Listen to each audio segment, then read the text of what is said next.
মাননীয় ভাইপো বাবু, কালকে প্রপার্টির লিস্ট আনলাম কলকাতা কর্পোরেশন থেকে। আপনার লিপস এন্ড বাউন্স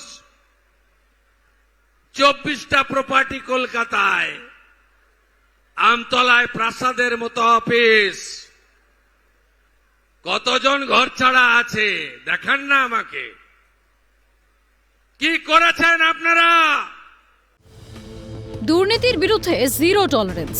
গত শনিবার ফলতায় নির্বাচনী প্রচারে গিয়ে নাম না করে অভিষেক বন্দ্যোপাধ্যায়কে আক্রমণ মুখ্যমন্ত্রী শুভেন্দু অধিকারীর। তিনি বলেন, লিপস অ্যান্ড বাউন্সের 24টি প্রপার্টি কলকাতায়, আমতলায় প্রাসাদের মতো অফিস। কি করেছেন আপনারা? এমনই বিস্ফোরক অভিযোগ তুলে গর্জে ওঠেন মুখ্যমন্ত্রী। এরপরেই শুরু অ্যাকশন। অভিষেক বন্দ্যোপাধ্যায়ের শান্তিনিকেতন সহ পরিবারের 14টি বাড়িতে নোটিশ পাঠানো হলো কলকাতা পুরসভার তরফে। স্ক্যানারে অভিষেকের 21টি সম্পত্তি, তার মধ্যে রয়েছে কালীঘাট মোড়ের ফ্ল্যাটও। সমস্ত সম্পত্তির বৈধ নথি ও বিল্ডিং প্ল্যান সহ সমস্ত তথ্য আগামী 15 দিনের মধ্যে জমা দিতে হবে পুরসভায়।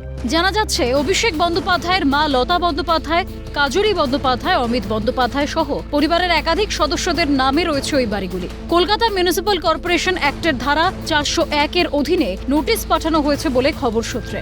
এরপর 401-এর এ ধারা অনুযায়ী বেআইনি অংশ ভেঙে ফেলার চূড়ান্ত নির্দেশ জারি করতে পারে পুর কর্তৃপক্ষ। কালীঘাট মোড়ে যে আরও একটি ফ্ল্যাট রয়েছে অভিষেক বন্দ্যোপাধ্যায়ের, সেই ফ্ল্যাটের নিচে একাধিক দোকানও রয়েছে। সেই ফ্ল্যাটে অভিষেক বন্দ্যোপাধ্যায়ের অফিস রয়েছে, কার্যালয় রয়েছে এবং এখানেই অধিকাংশ সময় থাকেন অভিষেক বন্দ্যোপাধ্যায়। এই গোটা ফ্ল্যাট সেটি অভিষেক বন্দ্যোপাধ্যায়ের নামে। যেটা পুরসভার সূত্রে খবর, এই ফ্ল্যাটটিও কবে তৈরি হয়েছে, পুরসভার নিয়ম মেনে তৈরি হয়েছে কিনা, ছাড়পত্র রয়েছে কিনা, আইন মেনে এই ফ্ল্যাট তৈরি হয়েছে কিনা, সমস্ত কাগজপত্র, তার ট্যাক্সেশন ডিটেলস সমস্ত কিছু চেয়ে পাঠানো হয়েছে পুরসভার তরফ থেকে। এদিকে 188-এ হরিশ মুখার্জি রোডে অবস্থিত লিপস অ্যান্ড বাউন্সের অফিস ভেঙে দেওয়ার নোটিশ জারি করল কলকাতা পুরসভা। তবে ছবি বলছে অন্য কথা। বাস্তবে ওই ঠিকানায় রয়েছে অভিষেকের বাসভবন শান্তিনিকেতন। তবে কি নথিতেই গরমিল? আগামী 7 দিনের মধ্যে শোকজের উত্তর দিয়ে প্রয়োজনীয় নথিপত্র ও নকশা জমা দিতে বলা হয়েছে। নিয়ম বহির্ভূত নির্মাণ হলে ভেঙে ফেলার নির্দেশও দেওয়া হয়েছে বলে খবর পুরসভা সূত্রে। 188-এ হরিশ মুখার্জি রোডের বেআইনি নির্মাণ ভেঙে ফেলতে হবে, আর সেখানে নোটিশে উদ্দেশ্য করে দেওয়া হয়েছে লিপস অ্যান্ড বাউন্সের অফিস। অর্থাৎ 188-এ হরিশ মুখার্জি রোড, তার লিপস অ্যান্ড বাউন্সের অফিস নামে নথিভুক্তিকরণ রয়েছে। কিন্তু বাস্তবে 188-এ হরিশ মুখার্জি রোড তার শান্তিনিকেতন বিল্ডিং। এখানেই প্রশ্ন উঠছে যে পুরসভার নথিতে 188-এ Harish Mukherjee road Leaps and বাউন্সের অফিস নামে কেন নথিভুক্তিকরণ রয়েছে? বাড়িটি আদতে কি নামে কেনা হয়েছে? এই বিষয় নিয়ে ইতিমধ্যেই প্রশ্ন উঠতে শুরু করেছে। অন্যদিকে নোটিশে উল্লেখ করা হয়েছে 121-এ কালীঘাট রোড, অর্থাৎ যে বাড়িটি অভিষেক বন্দ্যোপাধ্যায়ের মা লতা বন্দ্যোপাধ্যায়ের নামে রয়েছে।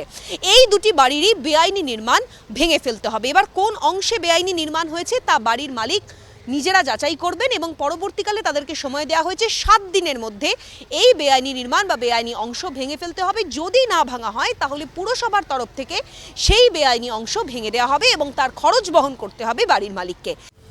অভিষেক বন্দ্যোপাধ্যায় তৃণমূলের অন্যতম গুরুত্বপূর্ণ মুখ, ফলে নোটিশের খবর সামনে আসতেই সরব বিরোধীরা। এখন বিতর্কের কেন্দ্রবিন্দুতে 30 টাকার শাড়ি আর 100 টাকার হাওয়াই চটি। বিজেপি বিধায়ক সজল ঘোষ স্পষ্টভাবেই জানিয়েছেন, অবৈধ নির্মাণ ভেঙে তৈরি হবে সুরাভ কমপ্লেক্স কিংবা চিড়িয়াখানা। এদের তো হাওয়াই চটি, হ্যাঁ কত কি বলতো হাওয়াই চটি, 30 টাকার শাড়ি, 300 টাকার শাড়ি, 100 টাকার চটি। আমিও কালকে থেকে 300 টাকার চটি, 100 টাকার চটি আর 300 টাকার হাওয়াই চটি পরবো যদি আমার 24টা প্রপার্টি হয়। খারাপ কি আছে? বুড়ো বয়সে না হয় 10 বছর জেলি কেটে নেবো, চলবে না? সুলভ কমপ্লেক্স বানানো হবে সব কটা, হ্যাঁ সুলভ কমপ্লেক্স হবে, চিড়িয়াখানা হবে, এইসব হবে। এবার দেখার পুরসভার নথিতে যে অ্যাড্রেস দেওয়া রয়েছে এবং সেখানে লিপস অ্যান্ড বাউন্সের কোম্পানির নাম উল্লেখ করা রয়েছে, সেটি 188-এ হরিশ মুখার্জি রোডে অভিষেক বন্দ্যোপাধ্যায়ের বসত বাড়ি কী করে হলো?